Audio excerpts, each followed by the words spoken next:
আজকে আমি আপনাদেরকে দেখাবো কিভাবে আপনার ছবির ফেসটাকে কিভাবে স্মুথ করবেন, তবে একটা ফোনের মাধ্যমে খুব ইজিলি। তো পুরো ভিডিও জুড়ে আমি ইমন আছি আর আপনারা দেখছেন গ্যাজেট 420। আমাদের লাস্ট ভিডিওতে একটি গিভওয়ে ছিল, যেটা নাকি ইউসি C100 এই ইয়ারফোনটি আমরা রিভিউ করছিলাম এবং বলছিলাম এটা আমরা গিভওয়ে দিব। তো গিভওয়েতে উইনার হলো এমডি শরীফুল ইসলাম। তো তার সাথে আমরা অতি শীঘ্র যোগাযোগ করবো এবং কন্ট্যাক্টের মাধ্যমে তাকে আমরা ইউসি C100 এই ইয়ারফোনটি পাঠিয়ে কথা বলি আসলে আমরা ফেসটাকে কিভাবে স্মুথ করবো। স্টেপে আপনাদের যে কাজটি করতে হবে, প্লে স্টোর থেকে এয়ারব্রাশ নামক এই অ্যাপটি ইনস্টল করে নিতে হবে। সেকেন্ড স্টেপে এসে আপনাদের যে কাজটি করতে হবে, গ্যালারি থেকে আপনাকে একটি ছবি চুজ করে নিতে হবে এবং ছবিটাকে শেয়ার অপশনে ক্লিক করে জাস্ট অ্যাপে ইনপুট করে দিতে হবে। তো এখান থেকে আমি অ্যাপে ইনপুট করে দিচ্ছি। তো অ্যাপে ইনপুট করে দেওয়ার পর জাস্ট 1 মিনিটের মতো টাইম লাগবে। তো আমি থার্ড স্টেপে দেখাবো আপনাদেরকে কীভাবে ছবিটাকে স্মুথ করবেন।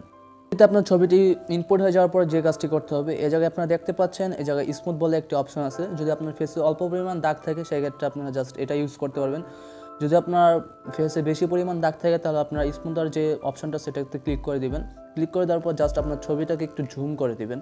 তো জুম করে দেখা যাচ্ছে আমার ফেসে মোটামুটি অনেকটি দাগ আছে। তারপর জাস্ট এখান থেকে আপনারা ক্লিক করে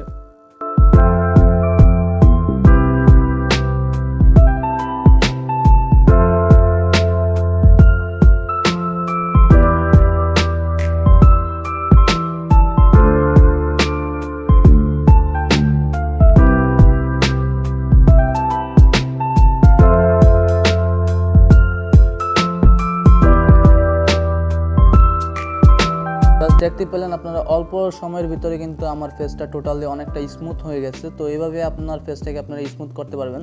তারপর জাস্ট এই জায়গায় আপনারা অনেকগুলো অপশন পাবেন, প্রিসেট, জাস্ট আপনার ফেসটাতে কিছু বা এই জায়গায় আরও আপনারা অনেক ফিচার্স পাবেন যেটার মাধ্যমে আপনার ফেসটাকে ছবিটাকে আরও জোসভাবে এডিট করতে পারবেন। তারপরে জাস্ট আপনারা এখান থেকে সেভে ক্লিক করলে কিন্তু আপনার ছবিটা সেভ হয়ে যাবে। তো আজকের এই ভিডিও ছিল এই পর্যন্ত। যদি আপনাদের কাছে আজকের এই ভিডিও ভালো লাগে থাকে প্লিজ লাইক দিবেন এবং কমেন্ট করে জানাবেন আজকের এই ভিডিওটি কীরকম ছিল। নেক্সট কিসের উপরে ভিডিও যাচ্ছেন তা আমাদের কমেন্ট বক্সে জানিয়ে দেবেন। তো দেখা হবে পরবর্তী সময়ে আপনাদের সাথে কোনো নতুন একটি ভিডিওতে।